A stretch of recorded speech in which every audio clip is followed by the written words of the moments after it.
అమ్మా తెల్ల మూవీ చాలా బాగుంది. స్టోరీ ఎలా అనిపించిందమ్మా? అమ్మ రాజశేఖర్ గారు డైరెక్షన్ చేశారు కదా, వాళ్ళ అబ్బాయి ఎలా అనిపించింది? చాలా బాగుంది. దీక్షిత్ కూడా చాలా బాగా చేశాడు. ఓకే చాలా బాగుంది. ఓకే అయినా కూడా ఫస్ట్ మూవీ అయినా కూడా చాలా బాగా యాక్టింగ్ చేసింది. చాలా కష్టపడ్డాడు ఈ మూవీ గురించి. షూటింగ్లో కూడా మేము చాలా అబ్జర్వ్ చేసాము. ఎందుకంటే అంత కష్టపడ్డాడు. రియల్గా కూడా దాని అతనికి ఈ సినిమా నిజంగా హిట్ అవ్వాలని కోరుకుంటాం మనస్ఫూర్తిగా. నేనే కాదు అందరూ కూడా వచ్చి చూడండి, చాలా బాగుంది. క్లైమాక్స్లో స్టోరీ చాలా ఇంట్రెస్టింగ్ ఉంది. ఫస్ట్ హాఫ్లో కొంచెం మీకు నచ్చినట్టున్నా చూస్తుంటేనే బాగుంది సినిమా. చెప్తే అర్థమవుతుంది, చూడండి తప్పకుండా అందరూ. Please watch. Thank you so much. Highlights है क्या मूवी पे? हाइलाइट्स मेरे को एक्चुअली तेलुगु आता नहीं, फिल्म में आया, मेरे को पसंद है थोड़ा देखना। विजुअल्स कैसे है? विजुअल्स बेहतरीन है, सब कुछ अच्छा है. अभी क्या बोलते हो మూవీ తెల్ల మూవీ హైలైట్స్ ఏంటి? యాక్షన్ సీన్ కూడా బాగున్నాయి.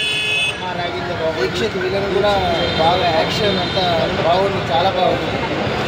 మన ఫ్యూచర్ మొత్తం మీద ఓవరాల్గా సెకండ్ హాఫ్ అయితే మొత్తం ఫైట్లు అవన్నీ కూడా యాక్షన్ చాలా బాగుంది.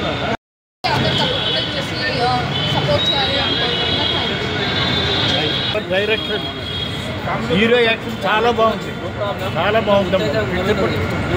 సూపర్ హిట్ అవుతుంది. స్టోరీ ఎలా అనిపించింది సార్? స్టోరీ చాలా వెరైటీ స్టోరీ, చాలా ఇంట్రెస్టింగ్. అమ్మ రాజశేఖర్ గారు డైరెక్షన్ చేశారు కదా, ఎలా అనిపించింది? వాళ్ళ అబ్బాయిని డైరెక్షన్ చేస్తుంటే ఎలా అనిపించింది? చాలా బాగుంది సార్. ఓకే. డైరెక్షన్ కూడా చాలా బాగుంది. మ్యూజిక్ కూడా కరెక్ట్. అమ్మ సెంటిమెంట్ ఎలా అనిపించింది? అమ్మ సెంటిమెంట్ బాగుంది. అందులో ఆయన మాంసం కొట్టి ఆయన భార్య కింద చేసినా కూడా చాలా బాగా చేసింది. అమ్మ మీకు ఎలా అనిపించింది? అమ్మ చాలా బాగుంది, సూపర్ ఉంది. అందులో మెయిన్ చెప్పాలంటే దీక్షిత్ చేశాడు బాగా. యాక్టింగ్ మాత్రం ఆయన ఒక దగ్గర ఒక సీన్ లో టంగ్ అనేది కట్ చేస్తాడు, గూస్ బంప్స్ వచ్చి చూస్తే మాత్రం. ఓకే. ఆన్ ది వరకు చెప్పాలంటే దీక్షిత్ యాక్టింగ్ మాత్రం చింపేసింది. ఓకే.